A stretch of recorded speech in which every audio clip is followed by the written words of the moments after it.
Hello students, आज हम chapter start करते हैं लेटर टू डॉटर। तो आइए देखते हैं चैप्टर के बारे में।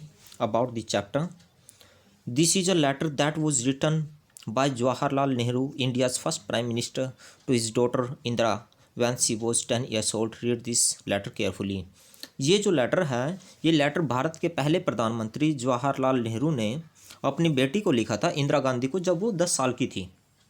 तो देखते हैं क्या है इसमें। Let us think for a while about how language must have begun. कुछ थोड़ी देर सोचिए कि लैंग्वेज कैसे शुरू हुई होगी।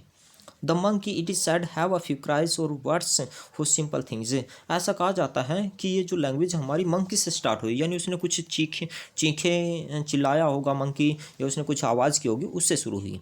We also know that different animals make peculiar cries when they are frightened, hungry और पेन और want to warn others of dangers. कहता है कि हम सभी को पता है कि जो जानवर होते हैं उनकी सभी की अलग अलग आवाज़ें होती हैं, क्राइज होती हैं। जब वो डरे होते हैं, जब वो भूखे होते हैं, या उनको पेन होता है, या फिर वो दूसरों को किसी खतरे के बारे में वार्न करते हैं, वार्निंग देते हैं। Thus we find the use of language even among animals. इस प्रकार हम देखते हैं कि जो जानवर होते हैं उनकी भी अपनी भाषा होती है। Perhaps language started in the same way for man. शायद इंसान के लिए भी जो भाषा है इसी प्रकार स्टार्ट हुई होगी। There must have been very simple cries to begin with cries of fear and warning. Starting में शायद जो क्राइज रही होगी इंसान की, क्राइज ऑफ फियर और वार्निंग, डर के कारण या फिर वार्निंग के कारण। Then a number of people work together they usually make a noise together. कहते हैं उसके बाद कुछ लोग इकट्ठे हुए होंगे और उन्होंने आवाज़ इकट्ठी की होगी। Have you not noticed people work together they usually make a noise together. क्या आपने कभी नोटिस नहीं किया कि जो लोग इकट्ठे काम करते हैं वो एकदम से इकट्ठी आवाज़ करते हैं। Have you not noticed people pulling together at something. क्या आपने जब नोटिस नहीं किया, जब वो किसी चीज़ को इकट्ठा खींचते हैं तो वो एकदम से इकट्ठी आवाज़ भी करते हैं। और lifting a great weight together, जब वो किसी बोझ को उठाते हैं इकट्ठे होके।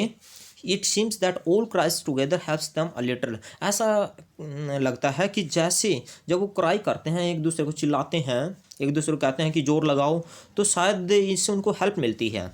This labour cries might have been the first words that man used. शायद ये जो लेबर क्राइज हैं ये पहले वर्ड्स रहे होंगे इंसान के जो उसने यूज किए होंगे। Gradually, other words must have come in simple words like water, fire, horse and beer।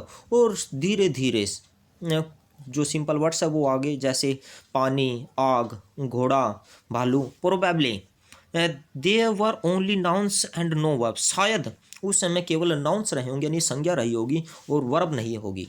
If a man wanted to say that he had seen a bear, he would only say one word bear and point just like a child।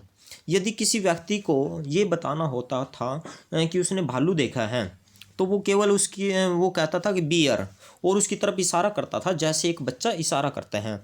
There could hardly have been much conversation then. मुश्किल से कुछ conversation पहले होती होगी। Language developed, short sentences came. Language की उत्पत्ति होती गई, short sentences came and then longer ones. छोटे छोटे सेंटेंस हुए और उसके बाद बड़े सेंटेंस स्टार्ट हो गए। Probably there was not one language for all the different people at any time. शायद अलग अलग लोगों के लिए एक भाषा नहीं रही होगी, but at some time there could not have been very different languages. परंतु जो लैंग्वेज रही होगी उसमें ज़्यादा अंतर भी नहीं रहा होगा। As I have already told you, there were a few languages than each of which developed a large family of languages. जैसा कि मैंने आपको पहले बता चुका हूँ कि उस समय बहुत कम लैंग्वेजेस रही होगी, और जिस लैंग्वेज ने आज अपना एक अलग से परिवार बना लिया है। तो आज के लिए स्टूडेंट्स इतना ही काफ़ी है। इसका नेक्स्ट पार्ट हम फिर देखते हैं। Thank you students.